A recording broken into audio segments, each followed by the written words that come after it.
Hi, I'm Chuck of Chuck's Off the Grid World. This is Toby, the navigator, the actual star of the video.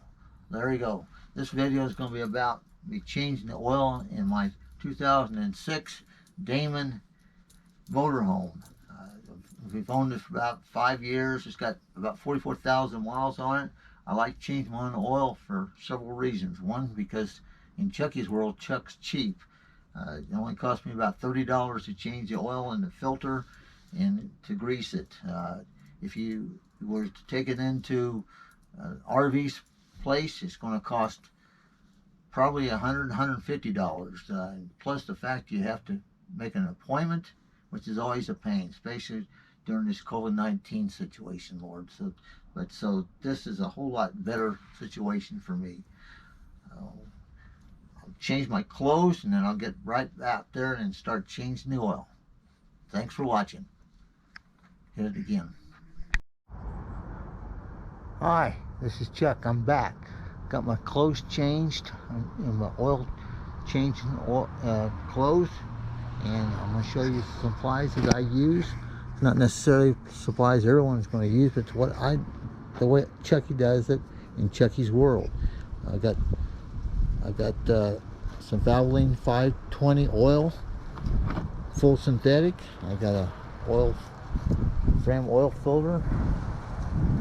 I got a way to drain the oil, and I got this little device right here that I kind of created on my own. You'll have to kind of bear with me on that one. I got some rubber gloves to keep my hands clean.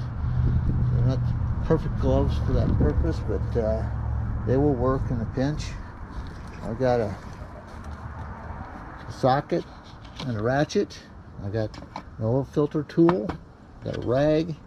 I've got a piece of cardboard so I can help drain the oil.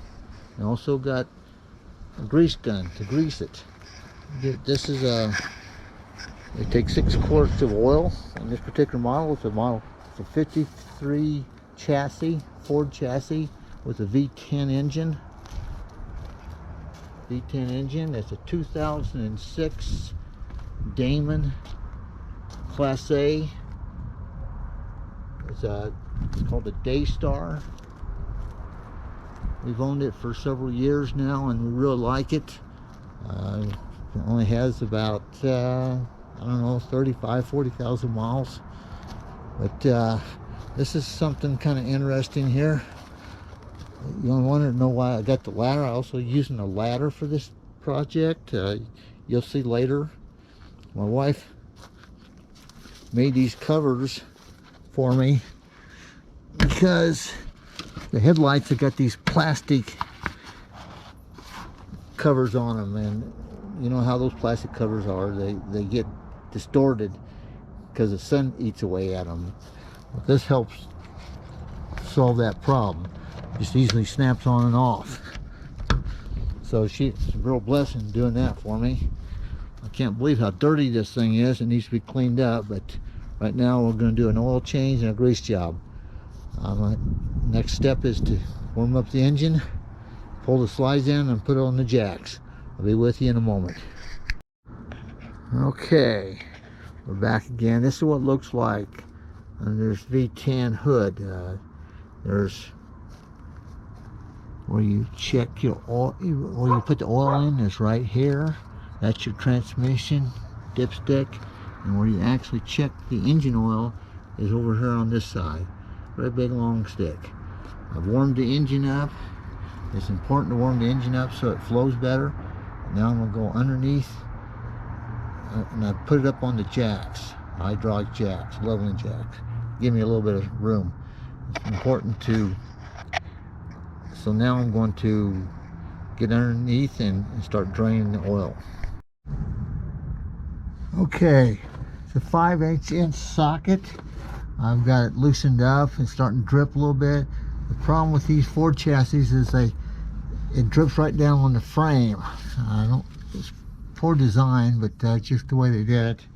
I went ahead and put this piece of cardboard to try to direct some of the oil into the pan. The pan is right there. I don't know how successful this is going to be. but we shall attempt it.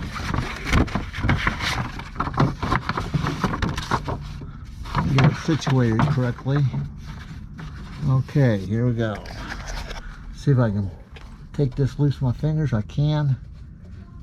And the oil is going to flow here in a second. Hopefully it won't make a mess.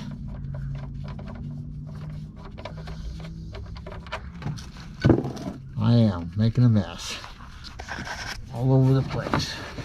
There we go. That's better. Yeah, sometimes you get it correctly, most of the time you don't, but it's just the way this thing is. It's a little bit difficult to get the direct the oil because the frame's in the way, and I don't have it jacked up quite high enough, but it is what it is at this point. It'll drain out for a few minutes, and then after this I will attempt to take the oil filter off. Some people want to take the oil filter off first, others want to take it off last. I don't know what the difference is. I think it's probably about the same. Just I usually do the oil first. That's just the way I do it. That's in Chucky's world. Okay, it's going to drain for a little while. I want to shut the video off for a moment, and I'll be right back with you. See if I can keep from getting oil over the camera. Hello, I'm back again. I've viewed the video and I lost some of my video, so I kind of roughly go through this again. What you do after you drain all the oil out, you put back in this container like this right here. You take it down to Walmart or AutoZone or someplace. They'll take it for free.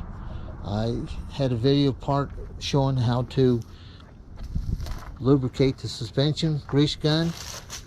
Up under here, there's 4 different places that you can, 4 fittings for the grease. They're all on the suspension itself.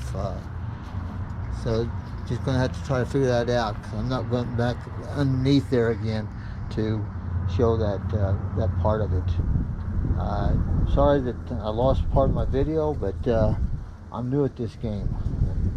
And to check your oil after you started the engine, the dipstick right here, you pull all the way out, check it, it'll show you whether you have enough oil in or not. If you put the recommended amount and you have your oil filter in place and such and started the engine, you should be right on the money. Another thing I didn't do is I should have told you to put a little bit of oil on the oil filter gasket before you installed it.